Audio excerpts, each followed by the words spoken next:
Hello students, welcome to the channel. If you're visiting our channel for the first time, please subscribe to the channel and press the bell icon. So many students were asking me about the Kcet results, when the Kcet results will be announced. The Kcet results are going to be delayed because the CBSE results are still not announced. The SSC results were announced yesterday, but the CBSE results are going to be announced on 19th July or something around 20 July.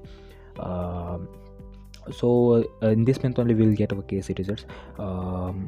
We can hope around 25 to 26 July we can get the Kcet results. 100% next week we'll get the results. So yeah, it is going to be delayed and the results are going to be coming soon.